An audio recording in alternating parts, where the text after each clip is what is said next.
আসলে জামাত ইসলাম কি তারা ইসলামিক রাজনৈতিক দল নাকি জামাত কুহু কুহু দল কিংবা জনগণকে মানুষকে ভোট দিলে জান্নাতে চলে যাবে তাদেরকে নিঃসন্দেহে আশ্রয় দেওয়া হবে এবং নিঃসন্দেহে তাদের পাশে বিএনপি থাকবে। আজকে আরাফাত রহমান কোকর 11তম মৃত্যুবার্ষিকী উপলক্ষে তাহার আত্মার মাগফিরাত কামনা করি।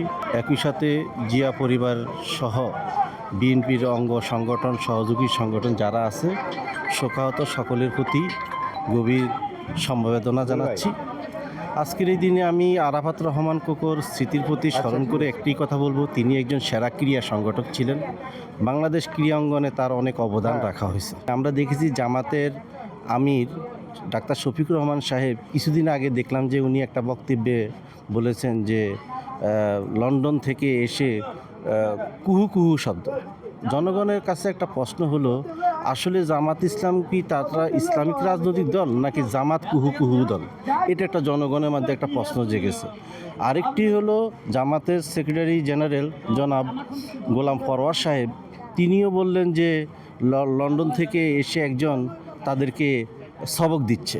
তো এখন আমাদের প্রশ্ন হলো যে কোনো রাজনৈতিক দলের প্রধান তো দেশের জনগণকে নির্বাচনের পূর্বে প্রতিশ্রুতি দিবে, কি করবেন? জনাব তারেক রহমান সাহেব নির্বাচনের পূর্বে একজন রাজনীতি প্রধান হয়ে একটি দলের প্রধান হয়ে তিনি তো একটা প্রতিশ্রুতি দিচ্ছেন। তো তারা কি প্রতিশ্রুতি দিচ্ছেন? তারা যে প্রতিশ্রুতিগুলো দিচ্ছে সেটা তো ধর্মের বিরুদ্ধে। যেমন তারা বলছে জনগণকে মানুষকে ভোট দিলে জান্নাতে চলে যাবে, তো এটা তো ধর্মের বিরুদ্ধে। এটা কি কোনো রাজনীতিবিদের প্রতিশ্রুতি হতে পারে? সুতরাং আমরা এগুলো জনগণ প্রত্যাখ্যান করে, আমরা এটা প্রতিবাদ এবং নিন্দা জানাই। একই সাথে আমরা মনে করি যে আগামী জাতীয় সংসদ নির্বাচনের বানচাল করার মতো একটা ষড়যন্ত্র চক্রান্ত কাজ করে।